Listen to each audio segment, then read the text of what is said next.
di la dalal fii si for the people by the people. te dañ make sure ne sa ñancoo bi du fi nekk tey ngir dafa teex bala moo yàq wax ji ne ko demal nga toog you know banka maane moom noppay dem nañ seen yoon bu yàgga yeah waaye anyway ñu njëkk la ndokkale tey ni suñ declared independence from British colonial rule at this partial on the naka April 24 1970 when mbir ma yëpp jeexee waaw you know and waaw you know nit ñi nag mun nañu am degree of naka disagreements as to lu mean ak na lan la war a mean waaye lu am solo daal mooy suñ independence la and nañ ko celebrate so ndokkale si independence bi daal Pa Samba suma maam maa ngi laa ndokkale bu baax te ñaan yàlla ñu fekkee yu bare amiin yaa rabbi te kontaan lool ci li ngeen jokkoo man naam géej nañoo wax ñëw naa ba Maryland ngeen jaay ma jikko américaine kenn ci yéen seetu ma ñu bon ngeen loolu Moussa Dieng nga ko waral de muy yow muy Uhuru di Ousseynou Mbenga di Moussa Dieng you know xam nga américain rek Maryland man bi nga ñëwee ba Atlanta toog nañ da ko yow da seeti wuloo ko de da ngeen tase déedéet de imam ma ko gisuma ko sax déet imam ay yow ngay muur sa doom di ngénte ma toog nga toog nga nekk fa di xutba di wax yëfi time Yaya Jammeh ma ne imam moo tax nga daw du yaa ngi ekkati waat yaa ngi kooku tudduma la mbow la tudda kooku kenn du ko tudda waaw man lu ma jaaxal sa imam waaye ba nga de fekkee ne Jawara waaye moom turam turuloo ko moom time da nga de moom fekkee ne keneen ka dama ko tuuma xam nga lu tax dama am go phone mi pour ñu jëndal ko téléphone waaye yéen kenn ci yéen contribute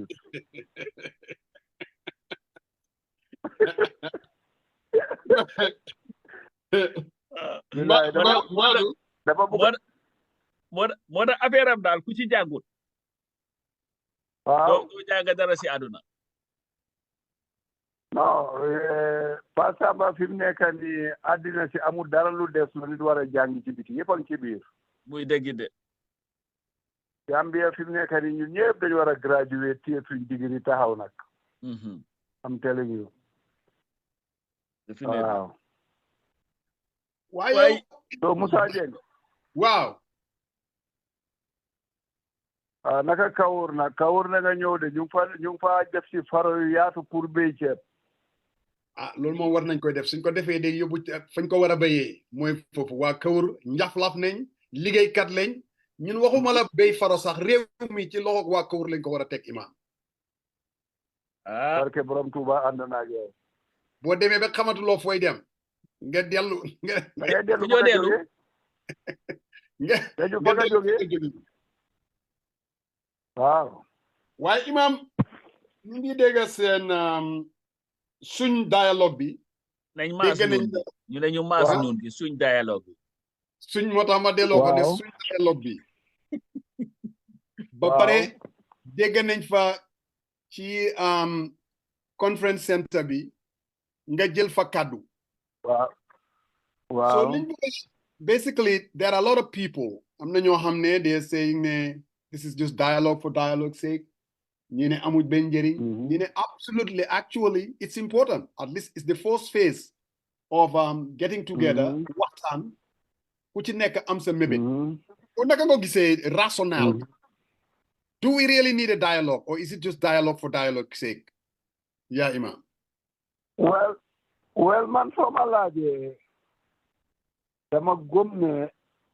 réew mi suñ ko bokkee foog léeg-léeg ñu dajee ñu waxtaanee mbiri réew mi ak noo ko mun a tuddee nag tuddee ko dialogue tuddee ko debate tuddee ko meeting tuddee ko rally waaye mbiri réew mi ñun ñëpp dañ ko war a jiital mu jiitu suñ bugga bopp ndax réew moo dégg mu yaaxu wala mu xejam dafay fekk ñu gis suñ bopp jiital suñ bugg a bopp ba tax na man ku kontaan ci dialogue bi laa te itam crédit bi duma ko jox kenn ku dul nguur gi especially Adama Barrow ndax comme ni ma ko waxee keroog ci ne fekkee nañ balaa Jawara fekkee nañ jamonoy Jawara fekkee jamonoy keneen fekkee tey kon ñun xam nañ ndax lu nu mel mus na fee am ñu ne déedéet ki jaar diggante Jawara ak président Barrow nag yàlla def na xel dajutoon sax nga ne ko nañ waxtaanee mbiri réew mi ndax moom daf daa wax ne réew mi suma réew la ku bugut li ma fee def ci biti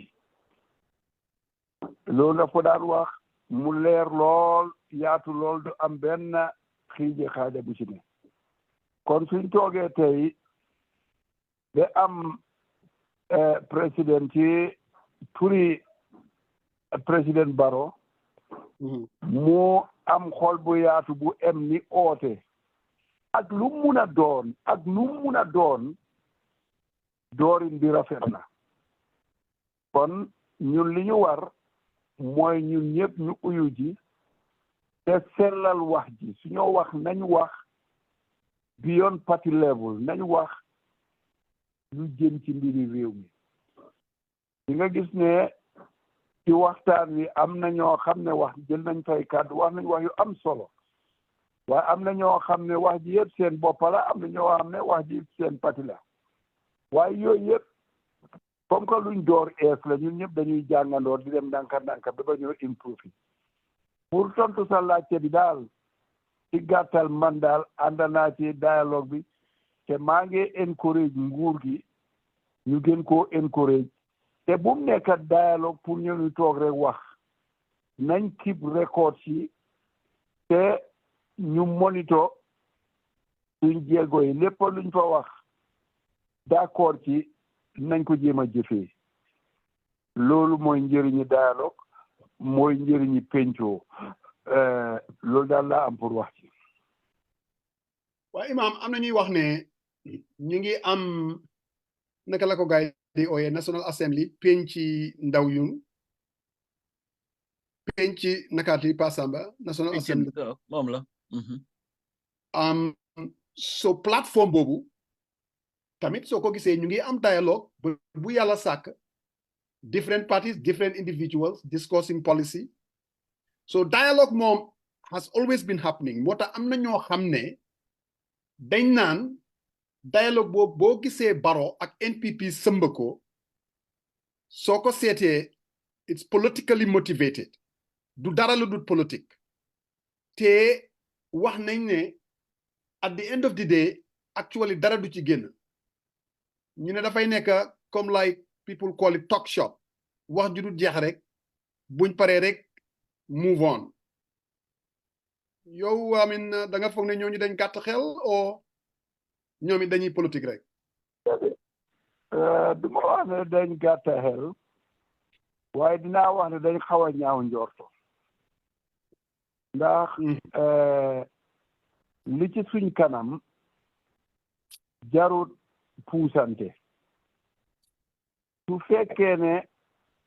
dem nañ ba ci kanam gis ne dara soppeekuwut li ñu waxoon defuñ ko bu boobaa ñu xam ne liñ ci ragaloon moo ci ne waaye su fekkee ne soppeeku na dialogue bi ñu doon di am luñ cey jëfoo kon am na njëriñ wa ama pencum ndaw yi nag di parlement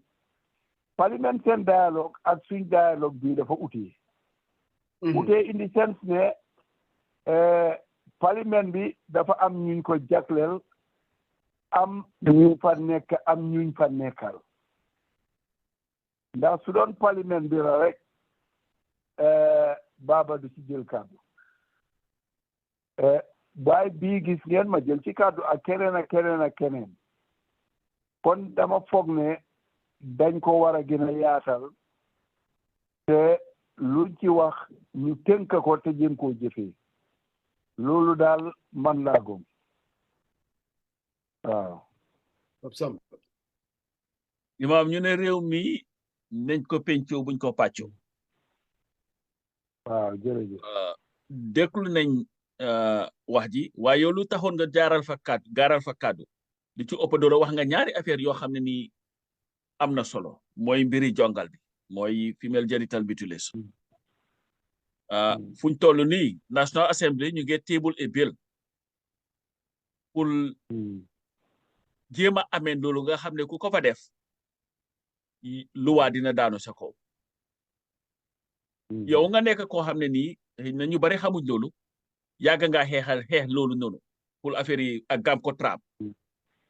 yooyu yaa naka la ci ñoom Ami Bojang Sissoho ñoom Dr. Touré ñoom I think Sidia was in fact at one point part of the group to as chairman or whatever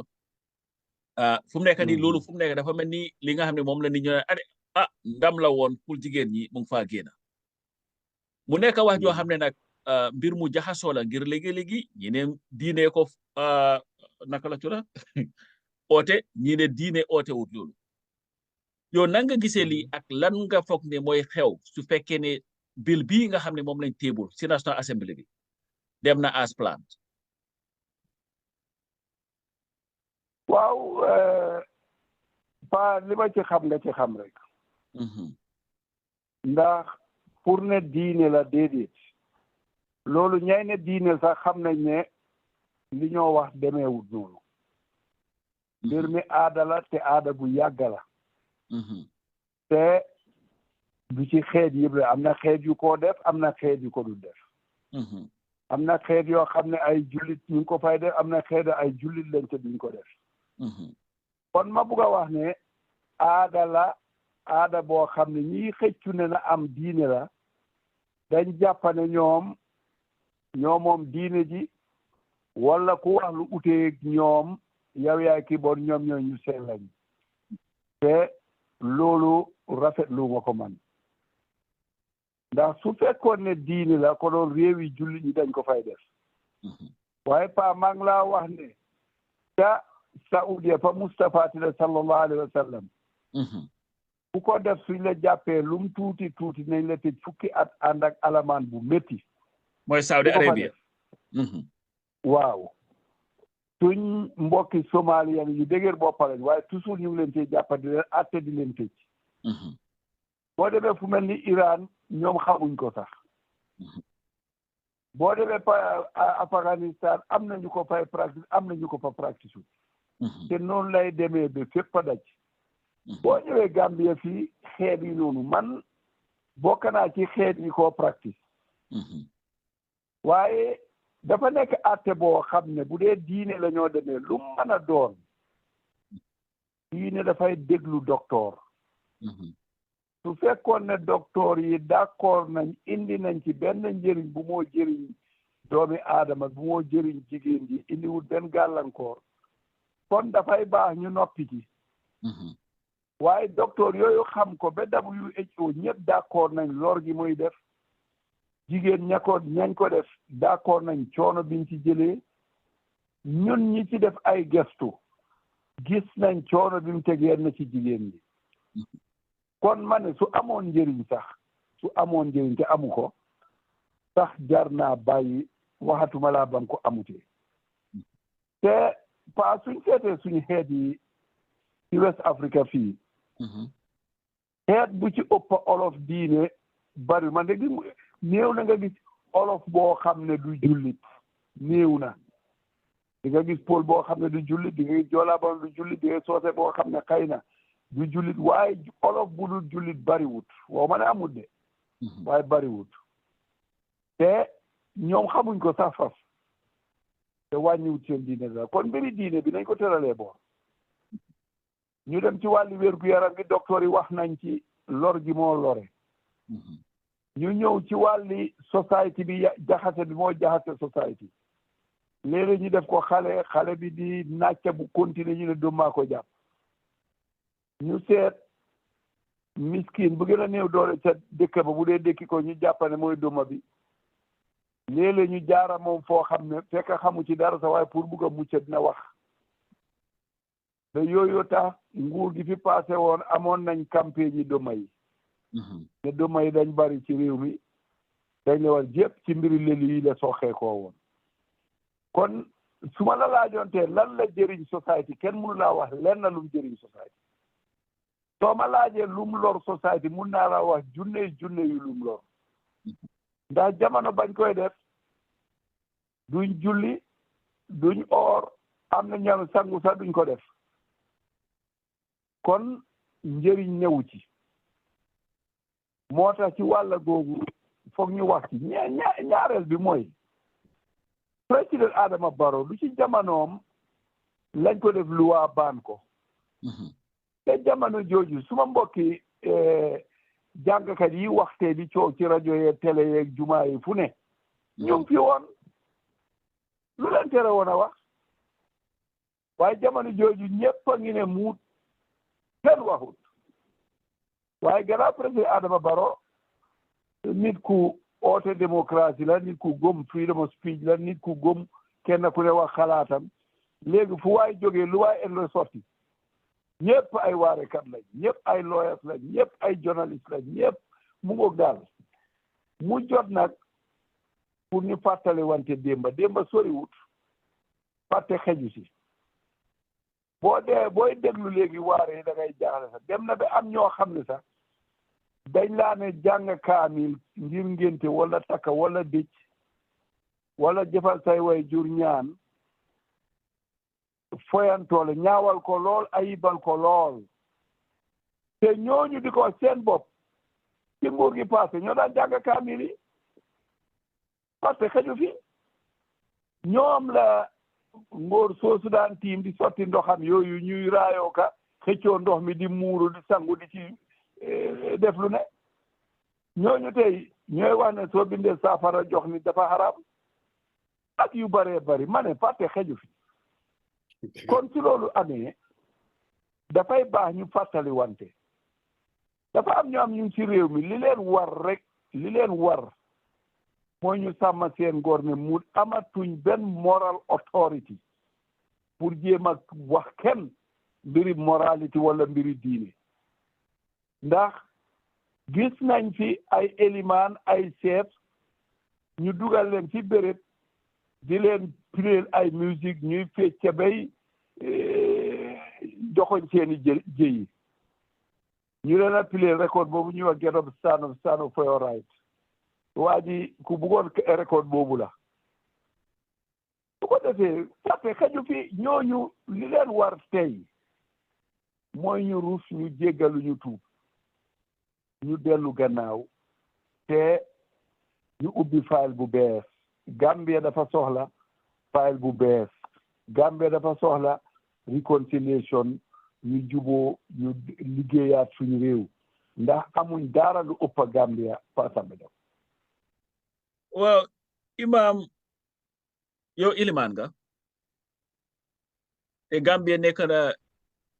dëkk bu jullite nii ndax chrétien lañ nii ndax islam naka muslims lañ foo taxaw Gambia fu mu nekk mu ngi am church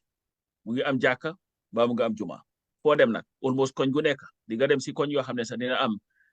ñetti jàkka mbaa ñaari juma ku ci nekk ngi am bimbaram ku ci nekk ngi xutba waaye ñi nga xam ne ñoom la nit ñi di déglu ngir ku nekk nag lu la sa imam wax moom ngay déglu lu la sa pastor wax moom ngay déglu because ñoom ñooy pretty much ñi nga gis ne ñoom ñoo nekk sa diggante yow ak sa yàlla waaye ilimaan yi nañ ñëw sax si ilimaan yi si boppam jiiti diine yi si boppam dañ juboo gis nañ Gambia am nañ Supreme Islamic Council amaan nañ beneen dama leen fàtte seen tur rajo la xaw ma naka rajo la something arab it la soo moo tax du rawdatul majalis mu ngoog rawdatul majaani ñu ngi fa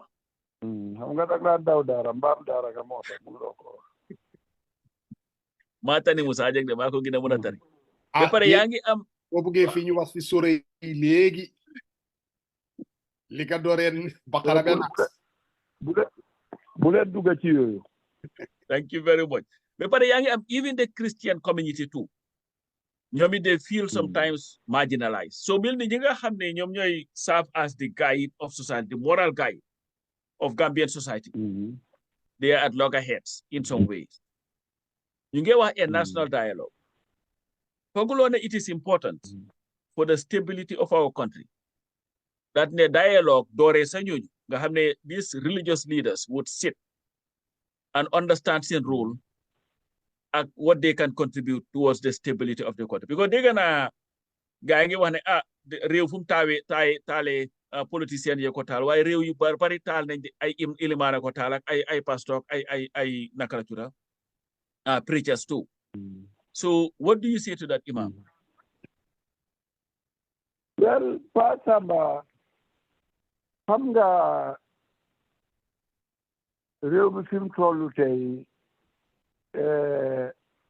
ni nga wax noonu la demee koñ goo laaxa suma kër gi ma ne jumaa ngi fi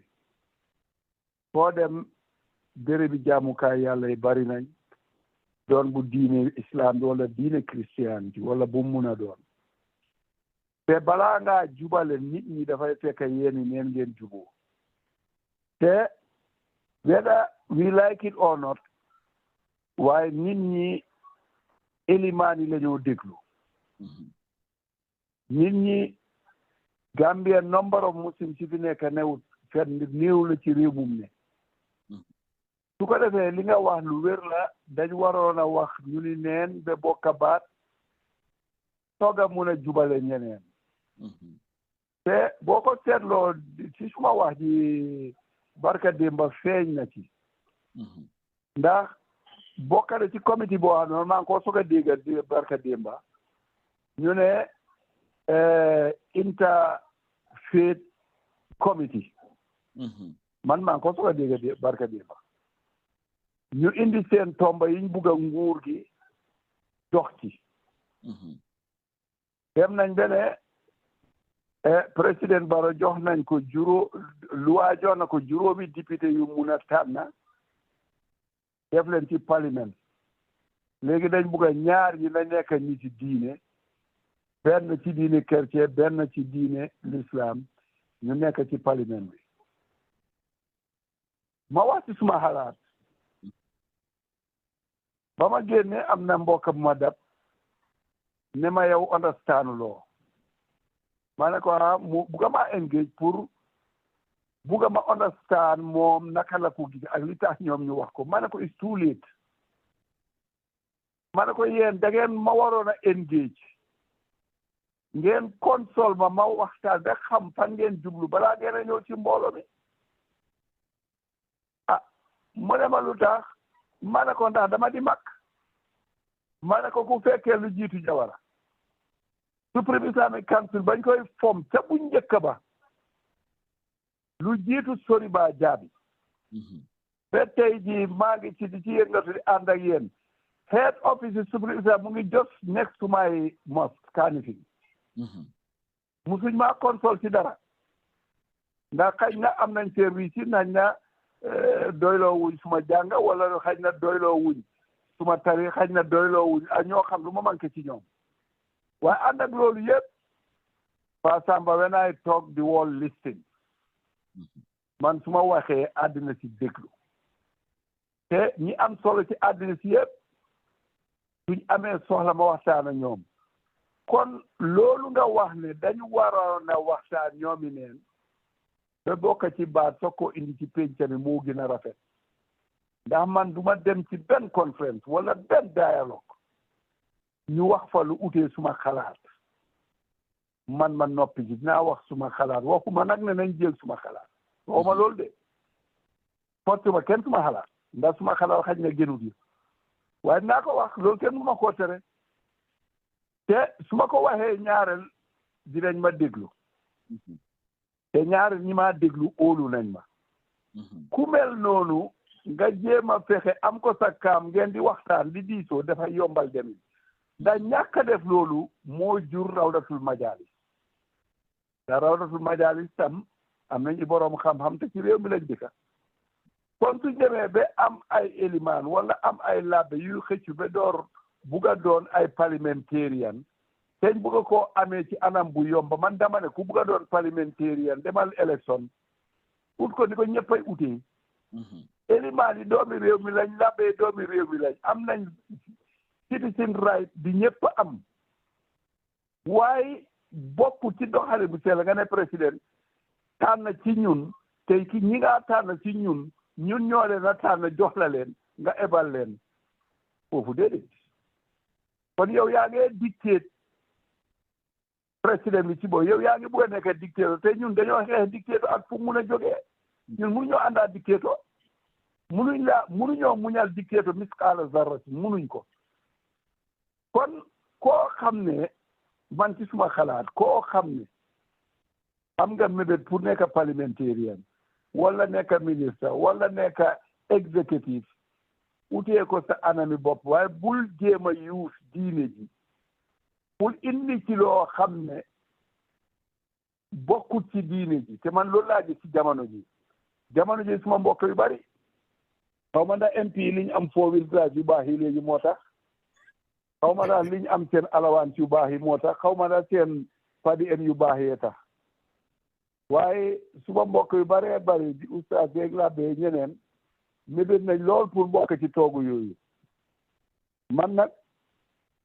dama bëggoon ñu ràññale mbir yi niti diine mu def bi niti diine liggéey ci diine te sellal ko ki nga xam ne niti politique la mu liggéey ci politique am du tee nag niti diine bi su amee interest ci politique kenn terewu ko doomi réew mi la nga jaar ci ñëppay jaar loolu mooy yoon waaye xatal pencami ba nga xam ne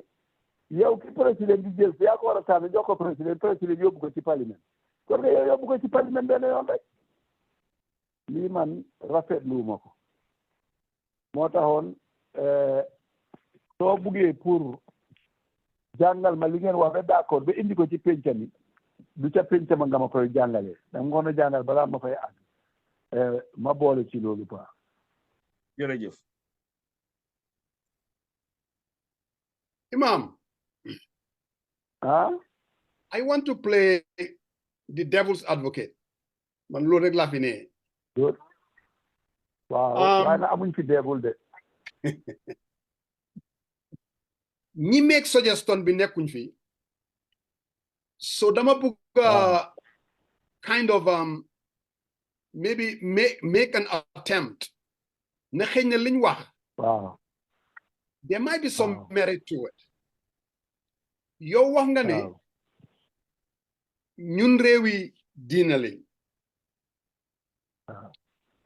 80 to 90% Muslims, and then you have about 5-10%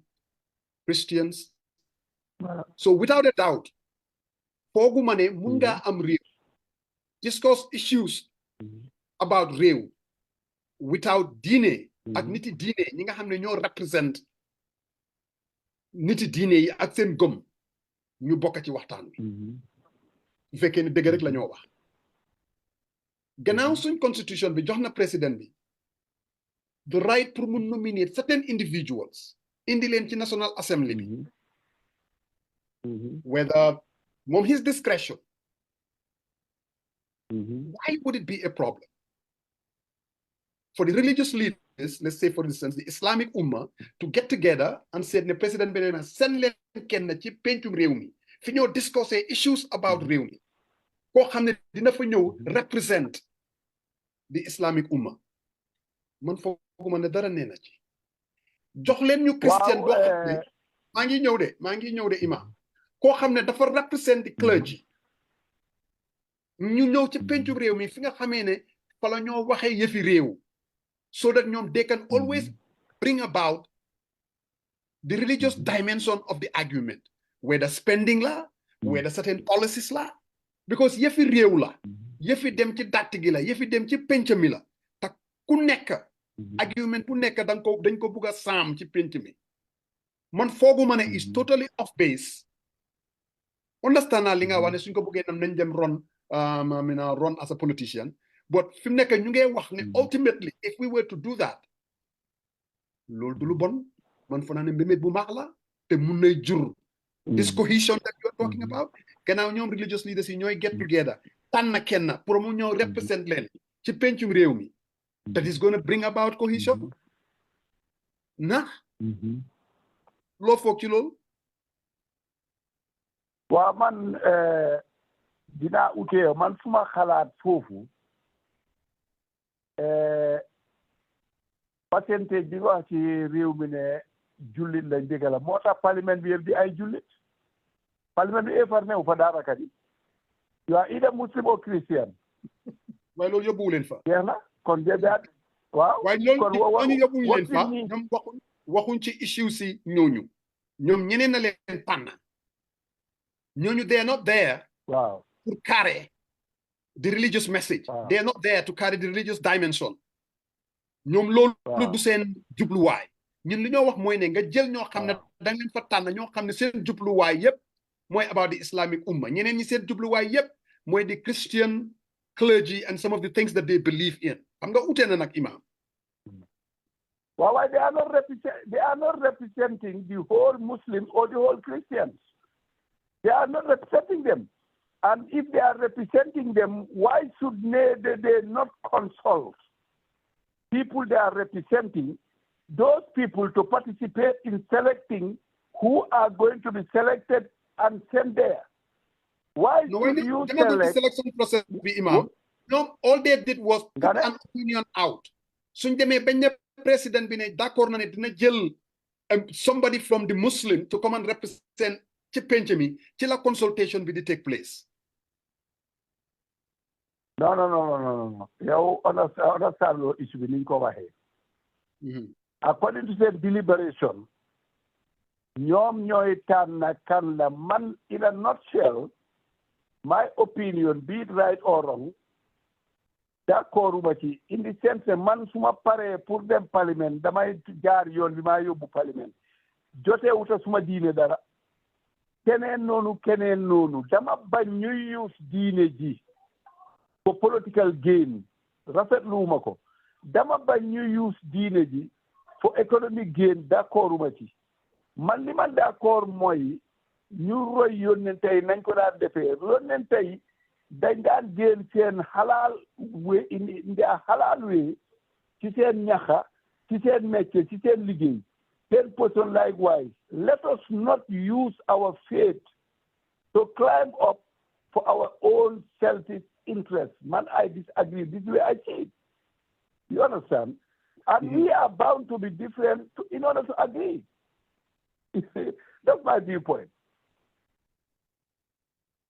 Well, Samba, I know that you are dying to chime in before I get to my second question. No, Imam. I'm going to the devil's advocate. Bull advocate li nga xam ne at the end of the day coono rek la ñu indi. There is the same umma bo nga xam ne nii te you have two different entities. ñu ne ñooy represent naka la tudda Muslim. Let's just say something, somebody was going to say something or nañ select benn Muslim. Why Gambia, yes, the majority of Gambians ay ñu gëm Yàlla lañ. But there are people who are practicing other this thing. Are you going to discriminate against them too? Or danga ne ñu itam nañ send a representative? Man, I believe that Imam, your position is the right position. Anybody who wants, man, I believe that this nomination thing should be put to rest. It doesn't serve us any well anyway. You feel nominated, you can for the advocate for anything or group being a nominated. Man, I believe man. No, go ahead, Imam. Yes, man, man. I may be very much foreign to this country in terms of ideas. Why man munuma understand lele nga gis xale bu ndaw takka boppam bi kaala wu wata tikimam piye kurusam naan la éliman la nguur gi daf ma war a fay yëpp a ngi am ma ne leen naka la ñu nguur mun a fayee doon éliman du métier pa doon éliman jaamu yàlla la sa community ñoo war a dimbalante ak yow ci aajo yi nga xam ne tena la waaye ñun ñëpp yónnente yëpp dañ am métier boo ñëwee ci métier yëpp yàlla dafa ekkati yónnente ebal ko ci kaw suuf pour mu jàngale métier yooyu soo ma waxee mbiri maçon Nabiullah Ibrahim moo jàngale mbiri maçon soo ma ne mbiri tegga may la Nabiullahi Daawud métier boo indi médecine man nabillahi Isa kenn ku nekk da nga ñëw jàngale ko lan moo ñu teree jàng ñun ñu am métier ñuy dunda ci suñ xalaal naam élimaan yu baree bari seen métier mooy jàngale lu rafet la ñu ngi ci school yi ñu ngi ci daara yi suñ wàccee seen extra time ñu def ko ci jumaa ji jaamu yàlla la waaye suñ buggee yuus loolu ba di ci génn salari boo xam ne government amul budgetam te léegi koñ goo jàll am nga fa lum tuuti tuuti ñeent fukki imam boo doon compter tey Gambian si bu dee Gambia 1 million 1.8 million wala 2 millions lañ dinaa la ne 400,000 bi yëpp ay imam lañ ñii ñëpp foo leen a amalee salari. Thank you very much. man fii laay waxee boo demee ci wàlli beneen suñ naataango yi beneen diine bi ñoom ñu ngi amee seen i métier ñii ay ticca lañ ñii ñu ngi ci lopitaan di liggéey suñ wàccee defi seen liggéey suñ communauté yi ñoo war a dimbalante ak ñun ñu ngee dem seen ngénte yi ñu ngee dem seen takka yi ñu ngee dem seen ceet yi amuñ daara fuñ ñu féetee loolu rafetut waruñ koo def éliman waru koo def pour luñ ko jox waaye war sa jéema use loolu pour être ci position am ci place di same token waruñoo pressionné suñ président ne ko jëlal ñaar yi ñu nekkal fi diine ji la déedéet yow nekkaloo diine ji yëpp ba ñoo compté démba barka démba ci xool bi tudda nañ Ahmadiyan si waaye amuñ fa benn représentation te xam nañ ne sax recognize suñ leen sax pour ñu war a bokk ak ñoom seq ak ñoom toogu kon koy représente rawdatul majaali ak subla recognize sante wuñ du ñoo seq jotaay kon naka la fu ñoo amee loolu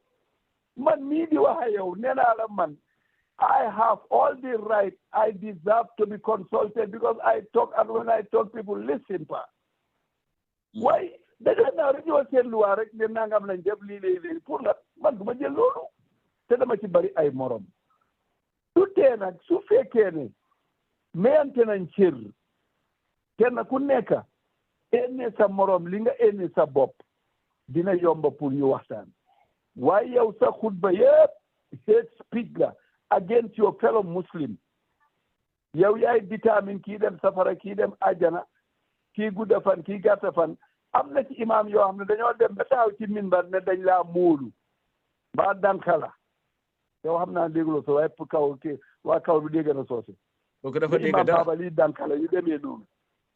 yooyu mooy lan yooyu rafetul ci diine ji loolu du yoon ci ñun loolu yelloo wuñ ko loolu war sa nekk ñun suñ jëflante man foofu laay waxee kon président luwaa jox na ko mu tànn juróomi parliamentarians na tànn ñu ko neex ñu ko amal njëriñ mu amal leen njëriñ ñu def seen liggéey ñun élimaan yi citizen lañ ku ci bugg a doon président sa sampal sa pati yaa ngi fàttali sa nijaay boobu nekkoon Dakar Sénégal amoon na pateem suy ñëw raale moom di mooy laa ilaha illallah loolu yaa ko fàttali ko paas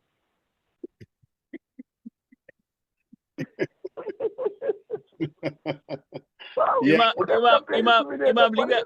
li nga wax daal mooy dëgg bi there is no devil advocacy si lii nii because I don't think any benefit si dëkk bi waaye anyway devil Simon will just advocate for the devils every time right in most countries there are always religious parties and I think it's really not a bad idea but then what the imam argued what he argued was if you want that person run for office. I get that. I'm just saying, but as long as we have a mechanism, which I'm against, the idea of giving the president powers to nominate people, because there has to be a rationale for that.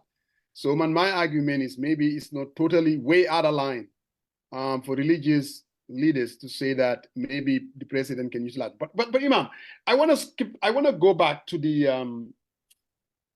dialogue. A theme singa hamne mom lañ select by the borough government. So everybody believes this was not like a consultation, consultation process where they reach out to the political parties and say, okay, what are the issues that we need to talk about? So one can say theme singa hamne mom lañ select. It came from them. And the first theme, Imam, because I'm looking at it with a suspicious eyes, political environment for sustainable peace and stability. So the inference, Moine, clearly, the political climate in the Gambia Dal is not civil. So if we want to cut to the chase, it's not civil. It really comes down to the NPP and the UDP, each of these units declaring fatwa against the other. Excuse me for my characterization. Maybe it's not as bad. So one could say, Lola. So learn more, because the moment you talk about political environment meaning is toxic, it's because of UDP and the NPP. Barrow used to be part of the UDP. People make an argument, he made a betrayal. Everybody sees it. If you are a supporter of a United Democratic Party, you can bet your bottom dollar you will not be treated in the same manner. Case in point, Mamadou Sabali. The moment he quit the United Democratic Party and joined the NPP, his treatment, as far as the government is concerned, is different. So fekkee ne ko yow ci waxati rajo yi nga nekk fa di ŋañña nguur gi have a totally different point of view. The government is not going to be very crazy about you, even if you have the expertise. So fekkee ne support ak NPP la dañ lay tout yóbbu la ca kaw. So when I'm saying this political environment for sustainable peace and stability, problem B, we have to fix the relationship between the NPP and the UDP, and the president played a major role in that. Am I way off, Imam, as far as this particular theme is concerned? Yo, lan moy ci sa gis-gis. I think you are at the right point. And yage wax ki ci wara waxal. Ndax man mii di wax ak yow, quote me anywhere. Amul jéego bu ma ci defut. Because the environment was more toxic before than today even. To sort out that toxic, fok ñaari kilifa yi wala ñaari parti yi toog waxtaan te réew mi tax te jublu ci jàmm. Man def naa ci ay jéego yu bari pour mun a am lawyer Ousainou Darboe toog ak président Adama Barrow ñu waxtaan ñu déggu ndax ñaar ñooñu foog ñu déggu nii ñu déggoo wala naa ñu déggoo wala nga xam ne ci li ñoo dunda la ñoo dunda naka la ñoo def ba déggoo nag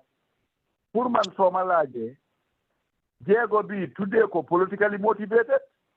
tuddee ko any motivation behind it,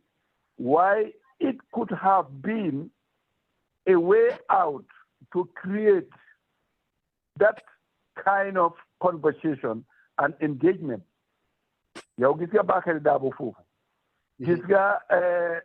ñu baree bari foofu ñoo xam ne wax nañ seeni xalaat kon man dama góob ne suñ ootee war nañu uyu ji ndax nag politique ta ñu oote ndax leneen nañu loolu beneen affaire la waaye ndax environment was toxic man xam naa ne it was more toxic few years back than today. So really man dama gëm ne li nga wax noonu li nga suggest noonu mooy li am te man duma deñ di ci dox ndax man dama gëm ne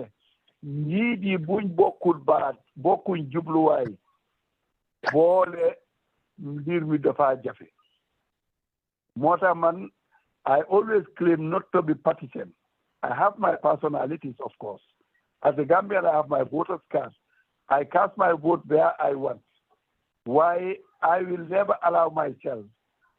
to appear under any party platform for that matter. Pour ma mun a def suma liggéey mu sotti ñi nga koot nag ku mel ni Modou Sabally keneen ak keneen ak keneen gars yi ñoo gisee loolu politique soo waxee lu ma naqari ma teg la ci side bi soo waxee lu ma neex ñu ànd loolu ñoom ñëpp a ci yem ji ñoom ñëpp a ci yem Modou Sabally ba mu demee UDP dañ ko welcome with red carpet mu nekk fa lim fa nekk ba jógee fa dem NPP ñu welcome ko with red carpet noonu rek la su keneen jógee fale dem UDP tam di seen lañ koo defal because they are working for numbers ñoom numbers yi vote yi moo mata pour ñoom te loolu moo tax APRC daf am daraja ci diggante bi because ñoom itam they claim to be the kingmakers and everybody want to be a king so really ci liñ nekk ni waxtaan rek ko mun a sol foog ñu firi dënn yi ñu waxtaan ñu seet fu ñoo jubooyee Musa. Well, man soo gisee sama quote before Passamba ñëw ma quote Mamadou Sabally mooy just pour wane an example ne it looks like su fekkee ne the ruling party mu ngi advocate for changing the toxicity of the political climate ñu ne dafa président bi nga xam ne moom mooy président dafa war a tëddee njaxanaay in other words treat the Gambian people fairly in accordance to merit, in accordance to the constitution. But what I'm saying is, as long as you support their party, you have all the benefits that come with it. The moment you do not support their party, it's the other way around. Lola wahne, dafa hawa contribute to the toxicity of the political climate and the very peace and stability the president is advocating. In other words, to rise above our political differences. And like you said, him being the president, clearly Mr. Dabo not coming to that, to that dialogue is the big elephant in the room. Yes, they were represented, the party was represented. Why it was just obvious. So you were just honest to yourself. It was absolutely very obvious. Mr. Dabo being there, Jil Kadu, whatever Kadu mean, shaking hands with the president. Now, I'm not saying it, call it whatever you want to call it, but his absence was very noticeable. Yeah. Why not? Musa, tell me on Monday, prepare Julie Timis. Wow. You continue next week. Amul ben problem imam bu definitely demba rek lañ la contact and when it to come imam and ñu ngi am John Charles Jai. Yes. Okay. Just joined us, nga xamne moy won di wow just duga ci na yeah he's a good guy. Mun ngeen continue moom. All right imam. Ngeen pare ngeen yónnee ma link bi su ngeen ci doyal next week ñu continue. Jërëjëf yaa imam. Thank you very much. Okay, all right. Okay.